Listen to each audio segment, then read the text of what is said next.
I'm E.G. Marshall. Of all the promises a man or woman can make, I can think of no two more solemn and morally binding. The first, the answer to the question, do you take this man to love and to cherish, to honor and to obey, in sickness and health, as long as you both shall live? And the other, the Hippocratic Oath.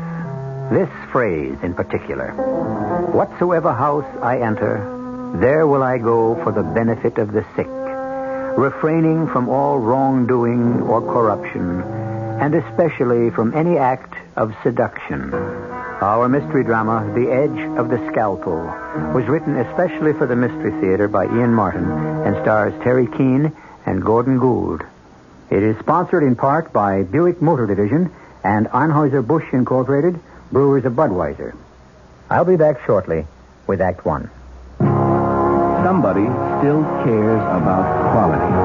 To the Budweiser people, that's a lot more than just words. It's a commitment to continue brewing Budweiser the way it's always been brewed. With care, with pride, without compromise. And it's a promise to everyone who enjoys great beer that there's one thing they'll always be able to count on. That one-of-a-kind, Beechwood-aged Budweiser taste. A taste that speaks for itself, loud and clear. Hear it talking? And when you say Bud,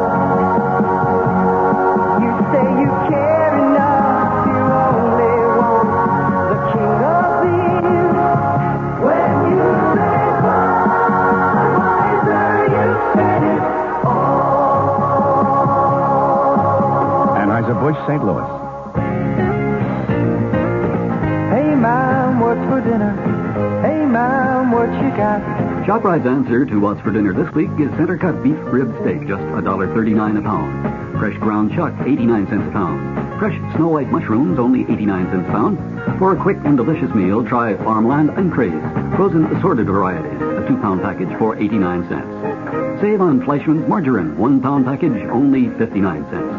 Golden ripe bananas, 19 cents a pound. Don't miss these and other great values at your nearby ShopRite supermarket. Remember, ShopRite. She loves the family. She wants the best. She does all that she can do. She lets ShopRite do the rest. Hey, Ma, what's for dinner? ShopRite has the answer. Now this word from WPIX-TV. I grew up in New York City. I was born and raised here. You're listening to Pat Harper, anchorwoman on the Channel 11 10 o'clock news. As a New Yorker, living again in New York, is that New York is a composition of many small towns. We walk down into Chinatown, or we go down into Little Italy, or we walk anywhere in New York City. Maybe I'm prejudiced because I'm a New Yorker. Let's face it, any given day we live is not just terrible terminal things. We're sitting here That's laughing. Joe Harper, anchor man on the Channel 11 10 o'clock news. Just have to get more balance into the news. A lot of good things happen. I think we ought to be screaming to the high heavens about how great this city is in a lot of respects. I think it's one of the few news shows that allows you to walk away from it feeling pretty good. Joe Harper and Pat Harper, anchorman and anchorwoman, on the Channel 11 news at 10 o'clock.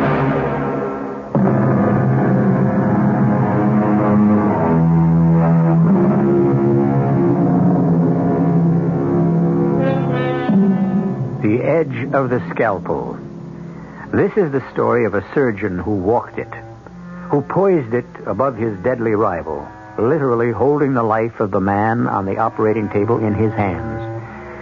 Let us follow the tall, gaunt man there who looks 10 years older than his 38 years, whose aging face still retains the good looks and the mark of a spoiled and petulant youth, who walks slowly, leaning on a cane for support, to the main nurse's desk at Guardian Hospital. Excuse me. I want to see Nurse Stewart, Nurse Carrie Stewart. Nurse Stewart has duty for another 3/4 of an hour. If you want to walk over to the waiting room... Walking is not my strong suit, as you can see. Will you ask her to come down here or put her on page? Oh, I can't page a nurse. Well, she won't mind. I'm her husband. Oh, well, bless me. How do you do, Mr. Stewart? How do you do, Nurse McGrath? You know me. Well, why not? It's such a loving little family here at Guardian Hospital, isn't it? I think your wife is still operating with Dr. Malcolm. That's exactly what bothers me. I'll be waiting for her right by the elevator as soon as she's ready to see me. Thank you for saving another patient for me, Dr. Malcolm. Well, thank you for the correct diagnosis, Dr. Kowalski. We make a team. We all make a team. Right, Gary. Kirk, what would you do without her? I'd hate to speculate, Ted. Or have you speculated? Oh, come on, Kirk. My reputation as the hospital Lothario is all gossip. I play the field. Now, with you and Carrie, that's different. Here's the elevator. Care to join us? Nope. Three's a crowd. Forget it, Ted. Carrie is my surgical nurse. Sorry about that. He didn't mean anything. Well, maybe it's my guilty conscience. Coffee? A nurse and a doctor? Well, protocol is no problem to the Chief of Surgical Services. I'll exercise the command. Coffee. I'm yours to obey. I wish that were true. Kirk, don't, please. You never know who might... Surprise, Carrie. Your loving, if lame, husband. Joe, what brought you here? A question maybe I should be asking. Hello, Mr. Stewart. Nice to see you again. Oh, Dr. Malcolm. At the moment, I feel like the usual third wheel. Obviously, you are happy about something special. The most fantastic operation, Joe. Kirk, Dr. Malcolm just saved a man from certain death. I don't think your husband is interested in hospital small talk. Small talk? It was a miracle. A miracle? Oh, I hope I'm not interfering with it. The miracle has already taken place. I was just asking your wife to my office to have a cup of coffee. Won't you join us? I'm afraid I can't. Unless it's for some special consultation. No. Perhaps I could be allowed to steal my wife away. You can scarcely steal what is your own, Mr. Stewart. If you'll excuse me. Certainly. Did you have to go out of your way to be rude? Was I? Oh, I didn't notice. Could I sit down for a moment? Of course you can. You shouldn't be on your feet this much anyway. What brought you out here? Loneliness. Sick of looking at nothing but four walls. So I took a bus and ended up downtown feeding the pigeons. Well, it's a nice thing to do, but not to the point of exhaustion. I feel they're my kin. They walk as clumsily as I do. Only they have wings to spread and fly. Joel, why do you fight the operation that could help you? Dr. Malcolm tried to explain. I'd like to forget Kirk Malcolm. And he'd be the last person I'd be likely to tell I'm scared out of my skull of an operation. Carrie, drive me home. I can't. I'm still on duty. Well, can't you beg off? No way.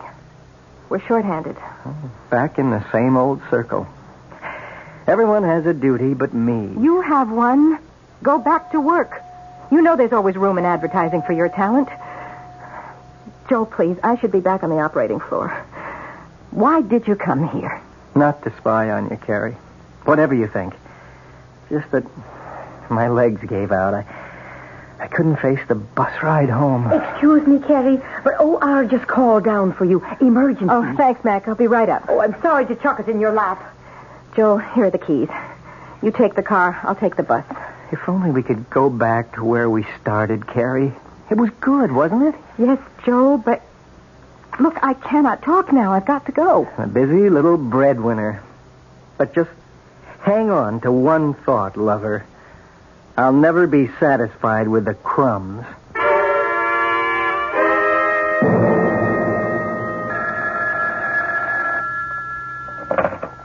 Yeah? It's Carrie, Joel. I won't be able to make it home for dinner. Can you manage? Oh, my greatest talent. I manage to manage. Somehow. Where are you spending the evening? With one of your doctor buddies? It's an emergency operation to try to save a young boy's leg. Oh, how noble. Will the great God, Malcolm, perform another miracle? I don't know. None of us knows. Which is exactly why you'll never get me near an operating room. They never know. None of them does. This way, at least I have two legs. Not very serviceable, but there, in an emergency. I may be very late. Don't wait up for me. Don't try to protect my feelings. I ended being less than a whole man a long time ago. You should be very proud of what you did for that boy, Kirk. If it works. In the long run, we can all be proud, Ted. Such modesty. Don't you love him for it, Carrie? I respect him, Dr. Kowalski. Right. I should choose my words more carefully. Well, I'm off. I have an angel waiting for me in the wings. Oh, my goodness. What is it? The time. I gave Joel the car. I've got to dash if I'm to catch the last bus. No need. I'll drop you off. If you want me to. All right. There's so many things I'll meet you at the doctor's entrance in 10 minutes.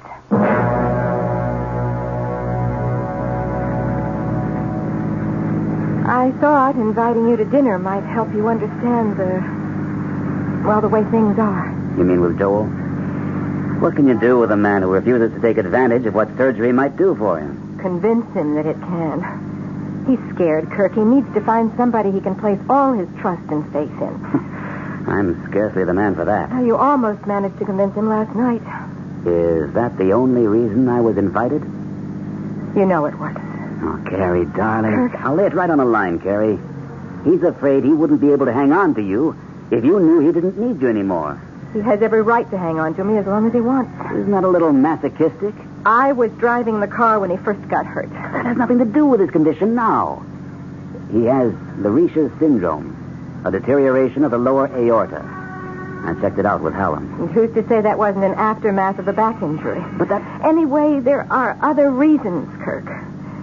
I made a vow when I married him, in sickness and in health. I can't break that. Somehow, in this day and age, it seems... I mean, I love you, Carrie. And I know you love me.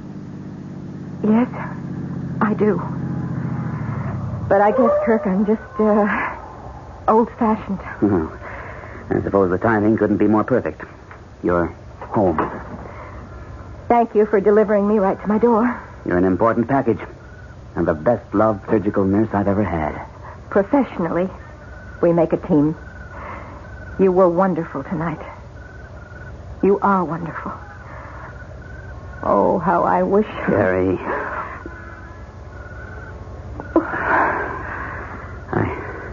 I apologize for that. You should. It has no future.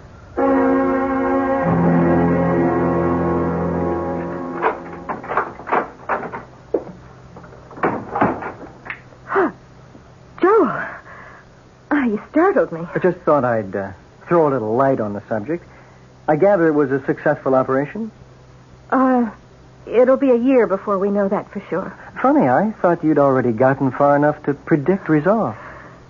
Joe, I don't quite know what you mean, but I do know I don't feel like matching rapiers tonight. I am tired, and I want to go to bed. I'm not stopping you. Good night, Joe. Aren't you going to kiss me goodnight, too? So you saw. I've been waiting all evening. And watching. Well, it didn't mean anything. Or if it did, it was an end.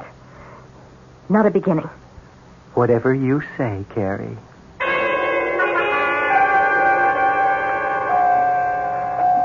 Morning, Nurse McGrath. Any problems? Oh, there's nothing I can't handle, Dr. Malcolm. How's the little boy? Well, so far, he's holding his own. Oh, and we have an identity for him now, I understand. Well, his name is Fenton. Tim. His parents are waiting in your office. All right. There's some reporters waiting to see you, too. Why not? You're famous. Morning, Mac. Morning, Dad. Morning, Dr. Kowalski. And indeed, you are, Dr. Malcolm. Oh, you must be very proud of what you accomplished last night. Well, it balances out. Oh, Mac, has Nurse Stewart checked in yet? No, she called in earlier to say she'd be delayed. Her husband isn't feeling well. Oh? Anything serious? No, she didn't say. Any message we can give her? Well, no, it's a personal matter. I'll be in my office with Tim's parents. Now, what kind of a personal matter would you suppose exists between Carrie and Kirk Malcolm? Sure, if it were common knowledge. It couldn't be very personal now, could it? Meaning mind my own business, huh? You said it, Doctor, not I. Well, it is sort of my business because Dr. Malcolm is my friend. Mac, you know the hospital better than anyone. You've been here longer. But I came with the cornerstone. Are there rumors going around about Carrie and... But I didn't plant the grapevine, and I feed it no nourishment. All I'm worried about is that any hint gets to the Iron Duke upstairs. If old Hadley up in administration noses out what's being whispered around, we could lose Dr. Malcolm. And Carrie. I wouldn't want to see that. Oh, nor me.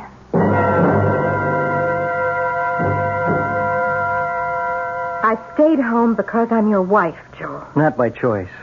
Not because you love, but out of duty. I didn't say that. You didn't have to. Maybe because it isn't true. What? You might be a little ashamed after last night. I told you that's a closed chapter. I doubt it. Why don't you admit you'd give anything to be rid of me? What good am I? I can't support you. I can't even make love to you. I'm a husband in name only.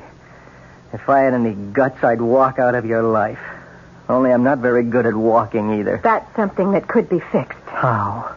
Under your surgical boyfriend's scalpel? No, thank you.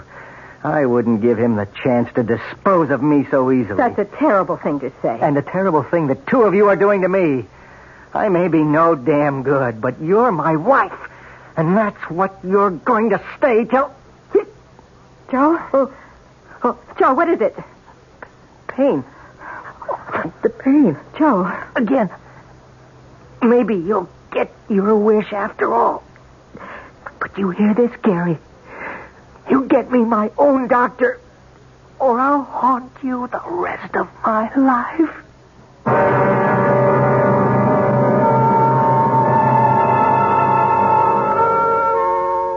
An intriguing situation.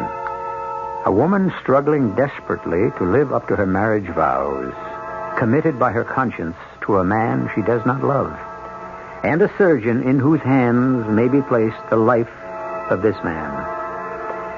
There are gathering factors which could end his career as he found himself accused not only of negligence, but murder. I'll return shortly with Act 2. Oh, I thought I saw a pretty cat. I did see a pretty cat. Hi, I'm Mel Blanc, and that's another of my 1,000 voices.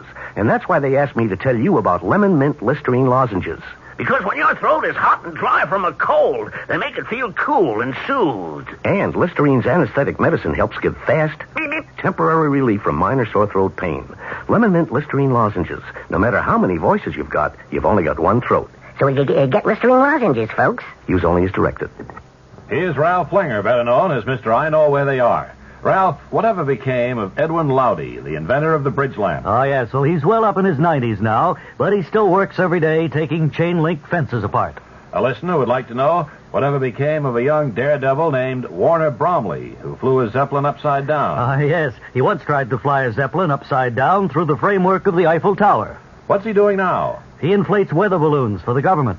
All right, Mr. I Know Where They Are. How about Stuffy Hodgson, Calvin Hoogovan, Jimmy Schwab, Fred Falvey, and Mary Backstage? Oh, they're all to be found in the pages of the new Bob and Ray book, Right If You Get Work, along with Wally Ballou, Tippy the Wonder Dog, and many more fascinating characters. That's Right If You Get Work, the best of Bob and Ray, at your bookstore now. Incidentally, Edwin Lowdy claimed he invented the bridge lamp, but he didn't.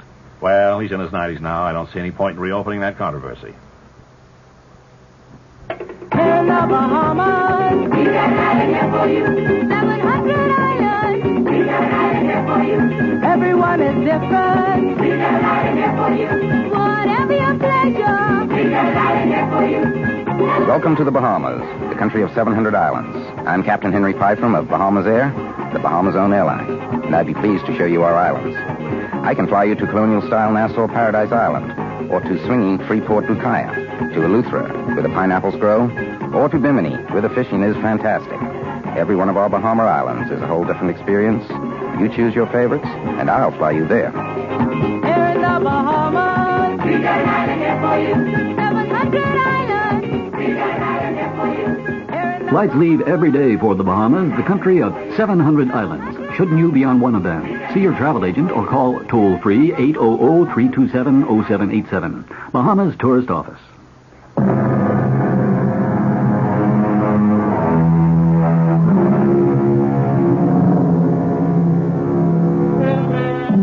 Now the real suspense begins. The ultimate suspense in our world. The fight to save a human life.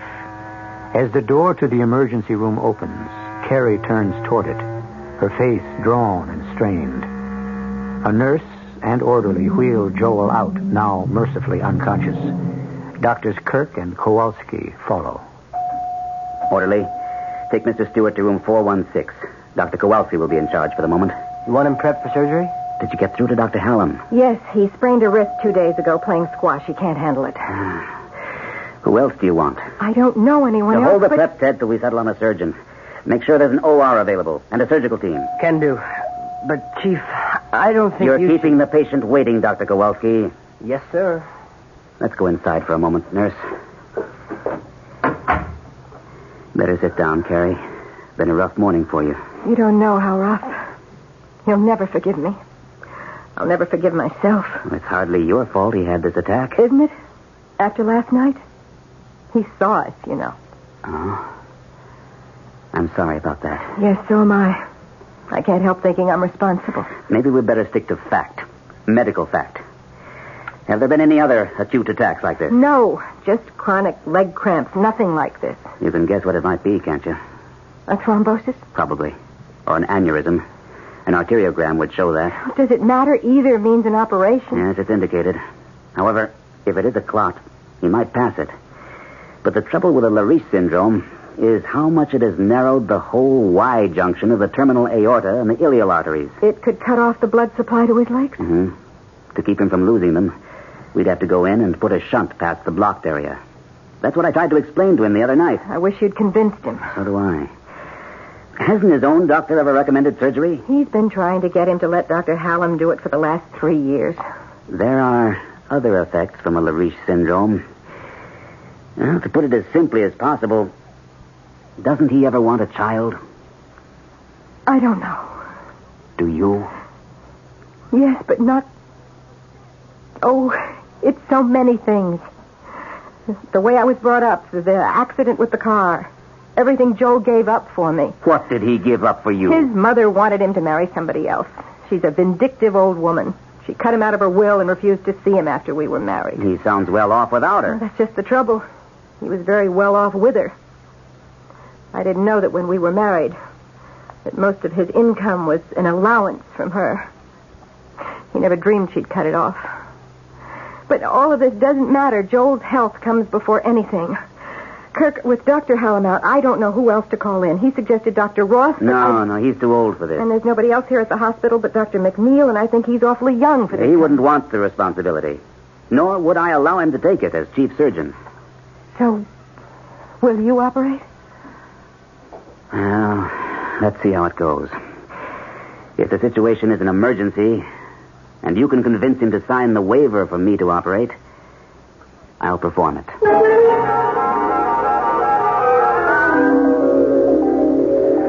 What do you want? I'm sorry if I woke you, Mr. Stewart.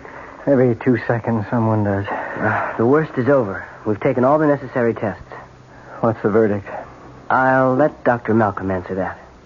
Dr. Malcolm? Oh, yes. I am acquainted with him, and he's acquainted with my wife. So am I. I'm Dr. Kowalski, by the way. I've heard of you. Your wife's most ardent admirer. Nice try, Doctor. Not the most ardent, though. She's quite a woman. Pretty common opinion around you doctors, I gather. One you share. Oh, I do. I also share another one that seems quite prevalent. What's that? That she's much too wonderful a woman to be wasted on a helpless invalid. Isn't that what her colleagues say? I've never heard anyone say it. As to your being a helpless invalid, that isn't accurate. In a sense, what happened to you this morning may turn out to be your lucky break. In what sense?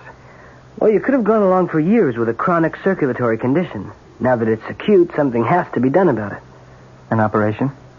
That's up to Dr. Malcolm. Oh, no, my friend. It is not.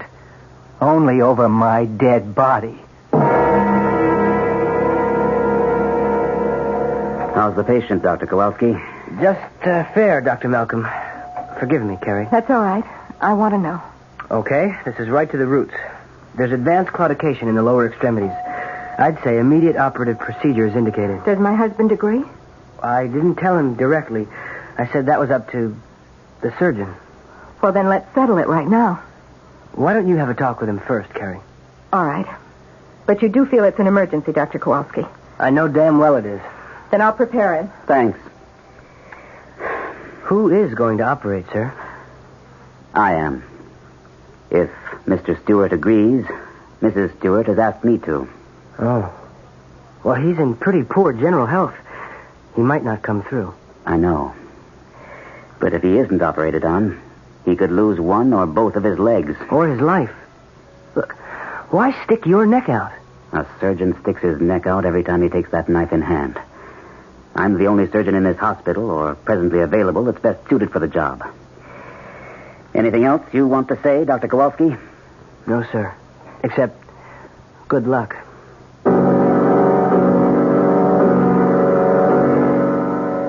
What will they do, Carrie? Stop the pain, or can they really put me all the way back to what I was before? There's every chance they can. You sound pleased at the prospect. Why wouldn't I be? Joe, I want to see you healthy and complete. So you can walk out on me at last? You should know me better than that. Okay. Okay, you win. But first, if I agree to an operation, do you promise never to leave me? I promise. Then let's get Dr. Hallam and get this over with. Hallam? Well, isn't he the surgeon? He sprained his wrist. He's not available. Well, then who else? The finest surgeon you could want right here in this hospital. Malcolm? Yes. You think I'd let him touch me? The man who wants you every bit as much in the world as I want you? Joe, where a surgeon is concerned, there are no emotions involved. But where love is concerned, there is nothing else. I can only judge this by myself. And I tell you, if I were in his spot and had the chance... The pain. I can't... Help me, Carrie. Oh, I am in such terrible pain. Help me.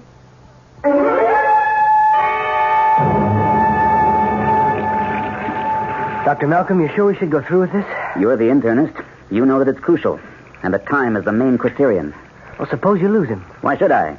The actuarial figures are 5% mortality under normal conditions. But with complications. I'm a surgeon, not a mathematician. You'll need a little briefing on this one, Dr. Kowalski, and the rest of us who are scrubbing up.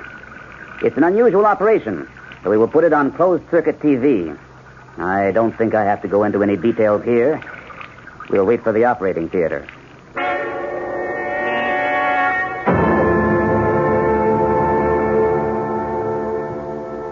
Blood pressure? 200 over 120. I don't like that. Still, there was bound to be hypertension. How long are we going to be, Dr. Malcolm? Not less than 3 hours is my guess. Could be twice that. Ask Dr. Frost on anesthesia if he can hold him. Nurse, let me see your instrument tray. You can switch on the closed-circuit TV now. For most of you observing this operation, this will be your first experience with a Lariche syndrome. The patient involved is at a critical stage, since a large thrombus or blood clot is cutting off the main circulation to the interior organs and the lower extremities. So, operative procedure is mandatory. Is everyone ready, Dr. Kowalski? Ready, Dr. Malcolm. Very well. Nurse, skin knife.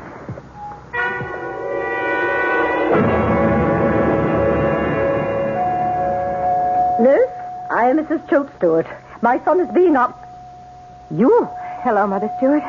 Yes, me. It's the same old stand. Never mind you. What about Joel? Is he all right? He's on the operating table right now. How could you allow it? It wasn't a matter of allowing it. He has a thrombosis. It's his life. He had a life before he met you. Who is the surgeon, may I ask? Dr. Hallam? Dr. Hallam had an injury. He wasn't able to operate. Well, didn't he suggest a replacement? Yes, but what? Mother Stewart, please... Look, come with me to the nurse's lounge just down the hall. I'd like you to see just what it is that's involved. I am less interested in that than in who is handling things. I thought you didn't care about us anymore. Substantially correct. I don't care about you. But when my only son is at death's door, I feel I had to return to make sure he was getting the best of care. How did you know about Joel? He called me to say he was in excruciating pain and was being taken to the hospital. He was afraid for his life. What does that mean? Exactly what it says. Who is operating? And now that the superimposed thrombus has been removed, We can see the poor condition of the Dr. Malcolm on the TV. Intima The best is surgeon almost available to overgrown save by Joe. atheromatoid plaques. The one person my son called me and begged me to save him from. This patient has been unable to Why, walk you- any more than short distance. You kill him. Oh, that's ridiculous. Other effects Kirk- will have been... I mean, Dr. Malcolm will do everything to save his life. organs, including possible... Did Joel sign an agreement to have Dr. Malcolm operate?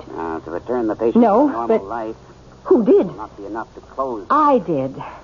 You. He's in the best of hands. Well, aggressively... we'll see about that. Mother Stewart, I wish you would... Quiet, quiet. An aneurysm. Oh, something's happening on the television. Ready to pop. We'll ligate above it. Stand by with suction. We've run into a complication. A break in the intima, or the inner wall of the artery, is letting blood under pressure into the media. If this should rupture the outside wall, the patient could be lost. What do you plan to do, Doctor? I've heard and seen all I need. Well, that's some... Now I'll tell you what Joel told me. Well, That he was afraid that somehow you and Dr. Malcolm were going to maneuver him under Dr. Malcolm's knife. He couldn't be in better hands. That is a matter of opinion. I'm going to try to put him back on his I feet. just want to warn you, Carrie, Carrie's husband... that if anything happens to my boy, I'll have no interest in a civil case. It will be criminal all the way. Mr. John Doe. And I will name Dr. Malcolm, who has broken up your marriage for premeditated murder. And you as accessory, both before and after the fact.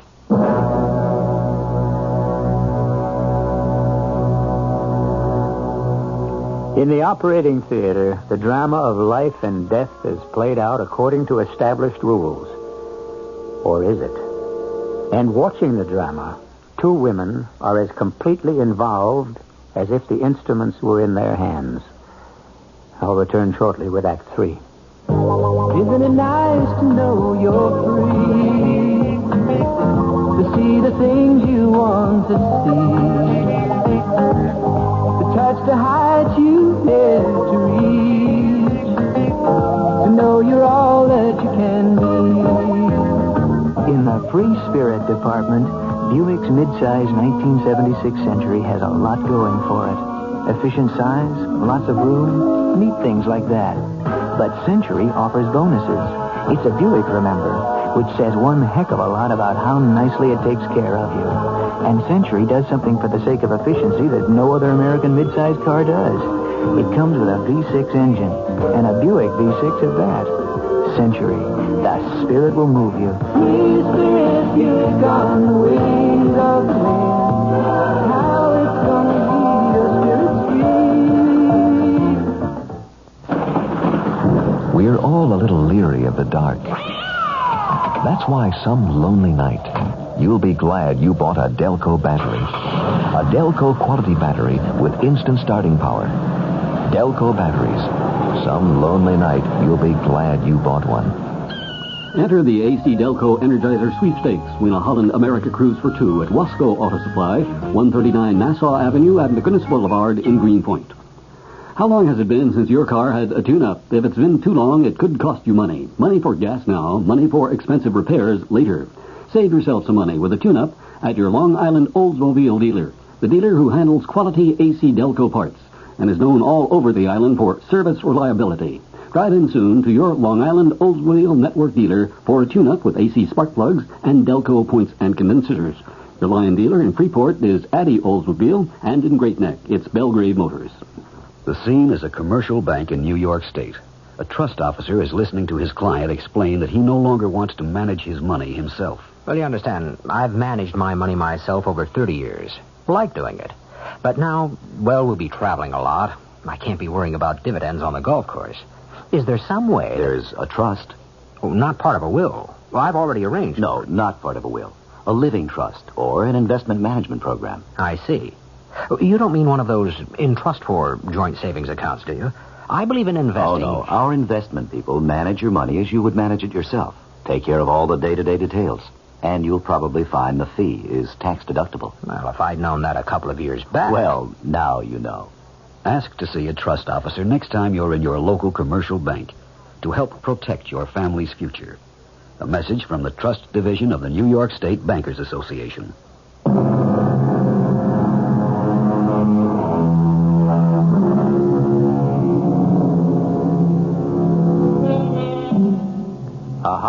point of drama. Suspense piled upon suspense. Conflict on conflict.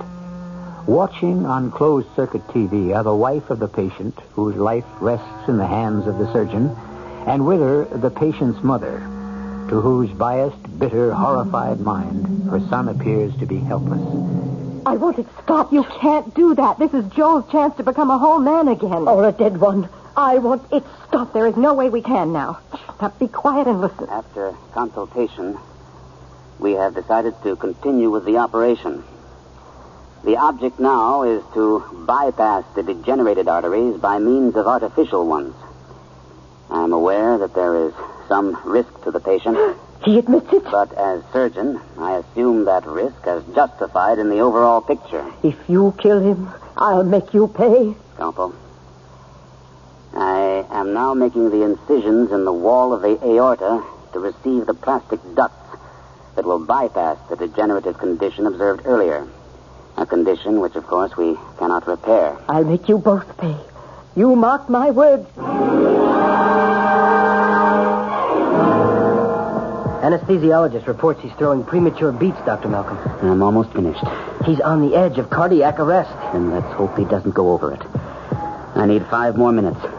Then we can close. It's going to be a long 5 minutes, sir. If I can buy those for him, I can buy him a long, healthy life. It's got to be worth it.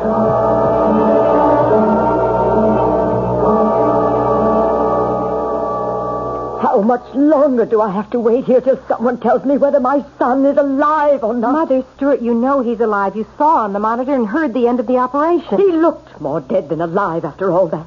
Joel came through it. He lived. And he's going to be everything he ever was before. Then why isn't someone down here to tell us so? Because it takes a few minutes for the surgeons to clean up. The first moment he can, I'm sure Dr. Malcolm will be down to give his report. Kirk? Hmm? Nurses call doctors by their first names? So Joel was correct. Yes, I'm sure he'll be down to report. To you. Not to me. He doesn't even know I'm here. He should be here any moment. Oh, I don't want to talk to him. I don't want to even be near him. Not the man who planned to break up my son's marriage. You were the one who was against Joel marrying me. I should think you'd have been glad to have any excuse for something to break it up. Oh, is that what you have in mind? You think I'd permit a little snip like you to walk out on my son? I have no intention of walking out. As long as Joel wants me, I'm his. If I know Joel, he'd never allow you to make a fool of him. It must have made you pretty desperate to attempt anything like this.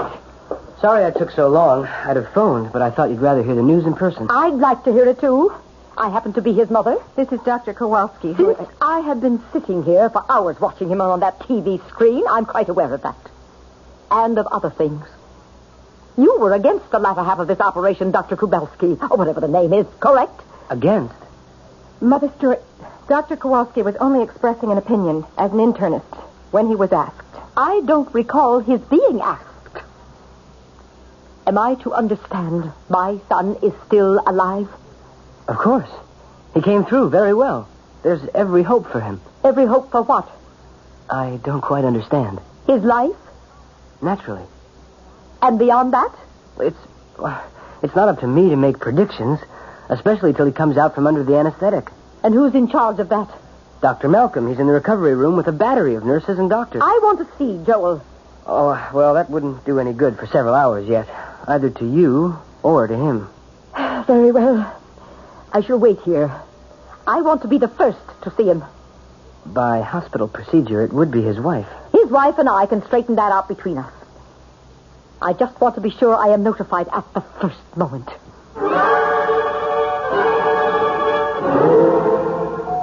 A whirling witch, Mac. I kid you not. Just because I'm an elder citizen around here, Doctor. Stop trying to get me mixed up in what doesn't concern me. Mac, we both love Kirk like he was your son and my big brother. It was a hell of a risk he took. Was it for the patient?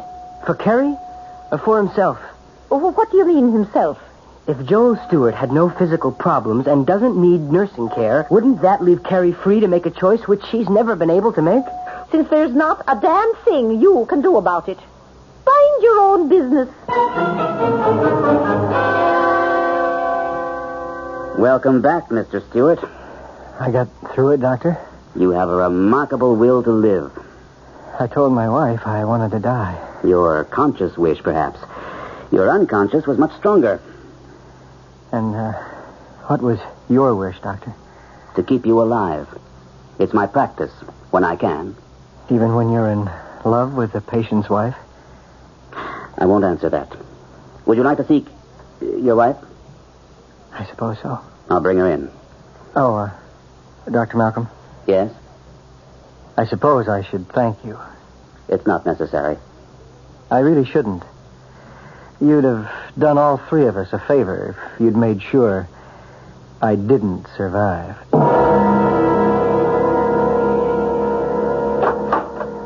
Well, Carrie, it looks as though... Excuse me, Dr. Malcolm. I don't believe you've met Joel's mother, Mrs. Choate Stewart. Pleasure, ma'am. That remains to be seen. Is my son still alive? Well, of course. I came to tell his wife she could see him briefly. Both of you, if you desire. You can see him first if you want, Mother Stewart. I think I do. One question, Doctor. Do you expect him to live?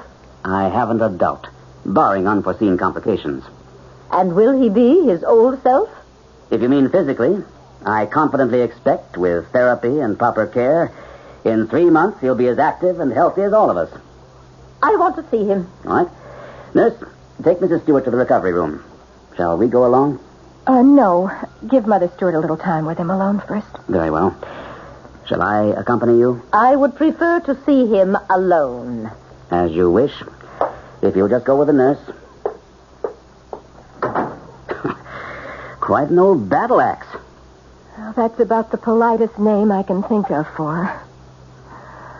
Oh, Kirk, you took some awful risks. I did what I felt had to be done. Not just for me. Of course not. I mean, it wasn't in your mind or your heart that if Joel was no longer an invalid, then perhaps you and I... Not while I was operating, no. But now it is. No, it's too late. Whatever else might have been possible before, I promised Joel if he had this operation, I would never leave him. So, please, Kirk, let's leave it at that. If you love me. I just can't take any more. If I love you. Well, let's put it this way, Carrie. Because I love you, I leave it. It's a matter of conscience. Thus, conscience does make cowards of us all. That isn't fair, Kirk. I can't renege on a promise. I guess I wouldn't ask you to. So, this is the end for us? There never was a beginning. Now I must go to my husband.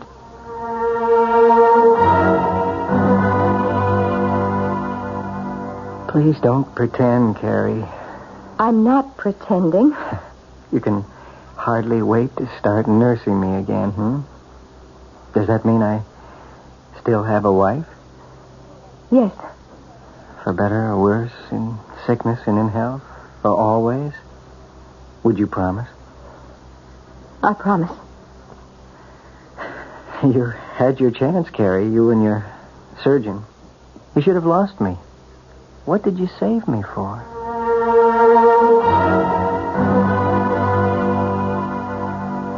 I'm a hard and unpredictable old woman, Carrie. And I've learned a lot of things today. A respect for others that I give seldom and grudgingly. A recognition of my own selfishness and of your unselfishness. The dedication of your surgeon, Dr. Malcolm. The weaknesses in my own child. Some of which he inherited from me. Mother Stewart, Let me finish. It will be a long and expensive convalescence. I can afford it. You can't. He will mend physically. But all the flaws in his character, which I see so clearly for the first time, will still be there. When I told him I would remake my will in his favor and renew his allowance, he jumped at the chance. Mother, I can manage. I am perfectly willing. I know you are, Carrie. And now that it's too late, I wish you were to be my daughter-in-law. I don't understand. Everything I offered Joel, was contingent on one thing. That he gave you your freedom. It didn't take him a second to make up his mind. But he needs me. No, he needs a crutch. I can provide him all the various sizes and shapes he needs.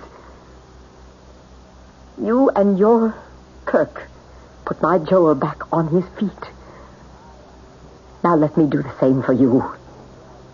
There's one thing your surgeon, no matter how sharp his scalpel, could never do.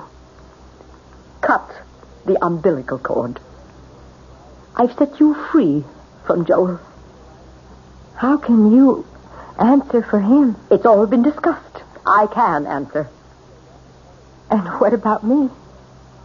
It's my unwedding gift to you. Whatever your heart most desires.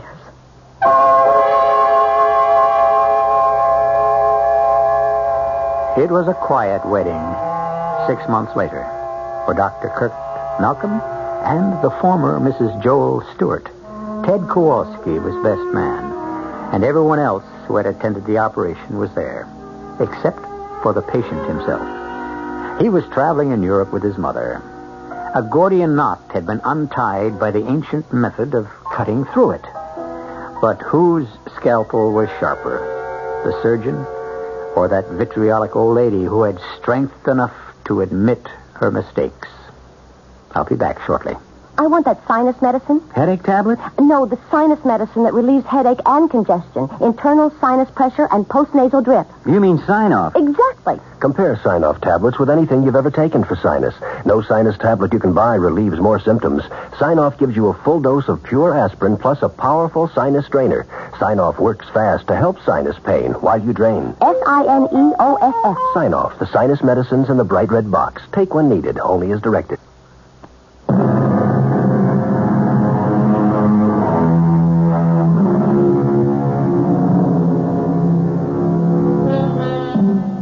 One last quote from the Hippocratic aphorisms, which seems fitting to close this case history.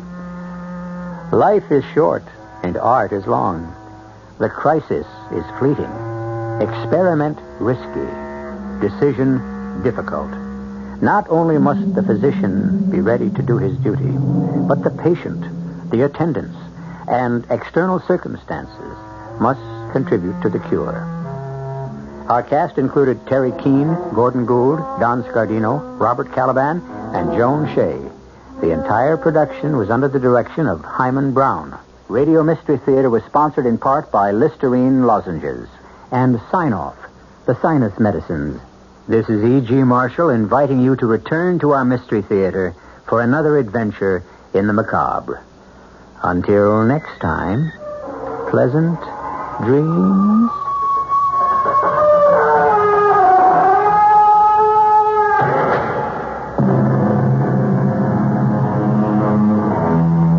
Tonight's Mystery Theater was also brought to you in part by ShopRite Supermarkets, where you get a lot more for a little less.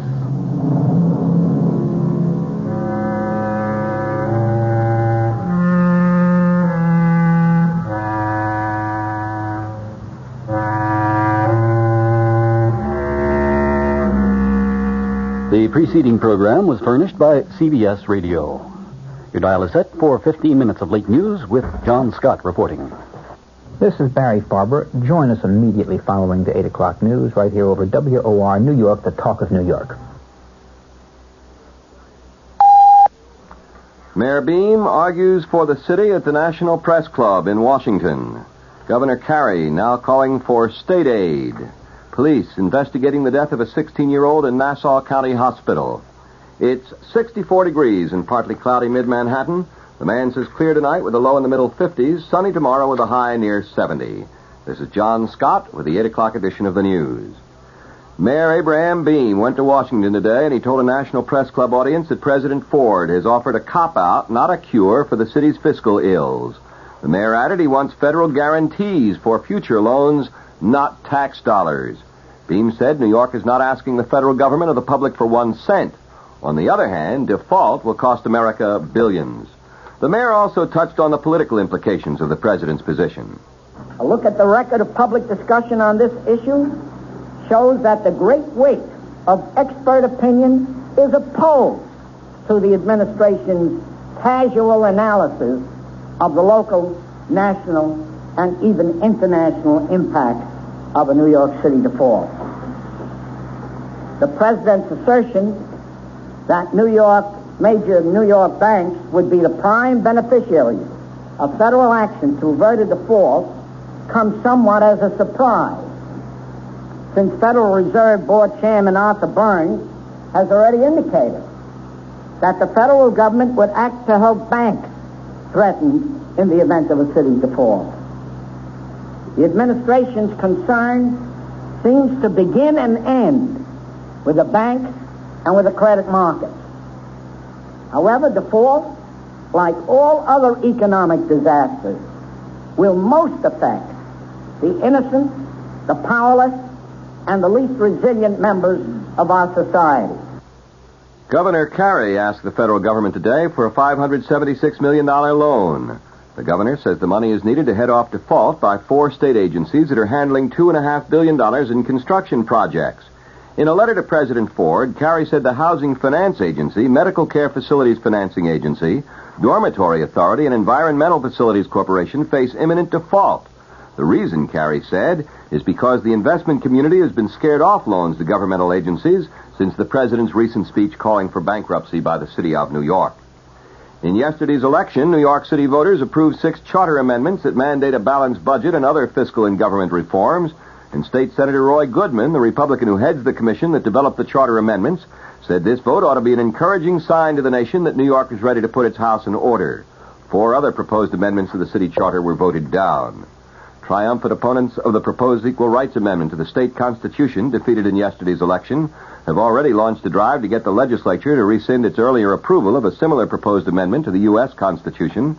The voters also turned down proposed constitutional amendments that would have allowed some local governments to bypass constitutional tax limits to pay for employee benefits and would have clarified the right of municipalities to borrow for storm sewer systems. Amendments were approved to allow the legislature to call itself into special session and to set up a new disciplinary system for the courts. Still undecided are proposals to expand the types of gambling allowed for charitable organizations and another to set up a new administrative structure for the court system. Nassau County's medical examiner said today that Mrs. Janet Sarvant asked doctors on several occasions to halt the use of a life-preserving kidney dialysis machine and take no extraordinary steps to save her terminally ill daughter. The girl, 16-year-old Mary Jane Dahl, died Sunday at Nassau Hospital. Police said a respirator, which also was used to sustain life, had been disconnected about 15 minutes before her death, and they termed it highly unlikely the plug was pulled by accident.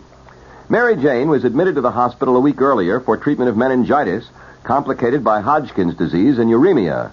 Mrs. Sarvant and Mary Jane's aunt, Mrs. Jane Sheehan, had visited the girl a short time before her death, police said. An attorney for the 2 women said he would not permit either of them to make a written statement to police, but emphasized that neither would take the life of another person. The federal government filed a civil rights suit today against a citizens group in Queens, accusing them of harassing and intimidating black homeowners in the predominantly white community of Rosedale. The community has been the scene in the past year of the burning of 2 homes newly bought by black families. The WOR News Time, it's now 5 minutes past 8. Back to the news. Argentina's President Isabel Perón has scheduled a nationwide broadcast address, but there's no word yet on what the speech will deal with. The announcement comes as Mrs. Perón's grip on the presidency appears to be slipping. Many are demanding the replacement of the 44-year-old president through some formula that respects Argentina's constitution. Egypt's President Anwar Sadat has accused the U.S. of neglecting the Palestinian problem, the problem that Sadat believes to be at the core of the entire Middle East dispute. Sadat told a joint meeting of the U.S. House and Senate that once the Palestinian problem is solved, all other outstanding issues can be solved. Sadat told a final meeting with President Ford this afternoon that after that session, reporters were told the U.S. has not given Egypt any specific promise of military aid, but as Deputy Secretary of State Joseph Sisko put it, obviously this is an issue that in time will have to be confronted. Sadat was the first modern Arab leader to address the U.S. Congress, receiving a friendly and sometimes enthusiastic response. His comments on the Palestinian question, however, were met with silence. Britain is rushing in troops, aircraft, and a Royal Navy frigate to reinforce its garrison in the Central American colony of Belize. The move is in response to what officials in the colony are describing as a possible threat of invasion from neighboring Guatemala. The Guatemalan government is calling the move an act of intimidation. Sources in Belize said the British government had received reports that Guatemala had sent 10 armored troop carriers to a town about 15 miles from the Belize border. Belize, formerly known as British Honduras, is claimed by Guatemala on grounds it inherited Spanish sovereignty over the area. Britain rejects that claim. Morocco's King Hassan today said he's going ahead with his march on the disputed Spanish Sahara tomorrow, despite Spanish and Algerian threats to stop it by force. However, the king said he won't personally lead the march of some 350,000 unarmed volunteers. The Spanish military commander has warned the marchers would be met by minefields should they try to move beyond a Spanish blockade set up 6 miles inside the border. However, there's been no independent confirmation of the presence of mines, and the Moroccans have expressed skepticism. Wendy Yoshimura pleaded innocent today to 3 counts of possessing weapons and explosives, and a trial has been set for January 14th. Ms. Yoshimura was arrested with Patricia Hearst in September. Lynette Fromm, who's acting as her own attorney, sat quietly today as a federal judge questioned potential jurors for her trial on a charge of trying to kill the president. She interjected comments only twice during the morning session. She asked the judge to rephrase a question and objected when the judge dismissed one juror. At another point, she gave the judge a written question to ask. The price of food continues to spiral. The Agriculture Department today said retail food prices will continue to edge up in 1976, but perhaps at only about half of their rate of increase this year. It is the first Agriculture Department appraisal of what food prices might do in 1976. Officials say much depends on livestock production this winter. Now I'll have the weather and the top of the news after this. Are you tired of paying $6,000 to $7,000 for a Detroit automobile and finding it not as well made as the car you paid a lot less for so many years ago? There is an alternative, the Lancia Beta from Italy. You can own a car that's meticulously put together. The trunk, the doors, and seams all fit. Front-wheel drive, genuine leather upholstery. A responsive, efficient engine for outstanding performance. Come into a Lancia showroom and see how much more you get for your money. The Lancia Beta Coupe sells for $6,793 POE. The 4-door sedan, a lot lower. Inland transportation, dealer preparation, taxes additional. For this kind of money, don't settle for less. In Larchmont, see Alfredo's Foreign Cars, 2030 Boston Post Road. In New Jersey, see White House Imported Motors Limited, Route 22, White House. Lancia. It's what you expect. The Weather Watch update for New York City and the vicinity. The man says clear tonight with a low in the middle 50s. Sunny tomorrow with a high near 70. Clear again tomorrow night with a low near 50. Increasing cloudiness tomorrow with a high near 70. Clear again tomorrow night with a low near 50. Increasing cloudiness Friday with a high near 70. The chance of rain is near 0 through tomorrow night. Winds northwesterly at 10 to 15 miles an hour tonight and tomorrow. Right now in partly cloudy mid-Manhattan, 64 degrees. The humidity, 33%. The wind northwest at 5 miles an hour. The barometer is rising from 30.17 inches. The top stories, Mayor Beam argues for the city at the National Press Club in Washington. Governor Carey calls now for state aid. Police investigating death of 16-year-old in Nassau County Hospital. The temperature once again, 64 degrees. And that, friends, is the 8 o'clock edition of the news. This is John Scott bidding you good night. Next news as it happens. Next scheduled news tonight at 9 with Lester Smith over WOR Radio 710, The Talk of New York. You've been listening to the OTR Gold Network. Find more classic radio at otrgold.com.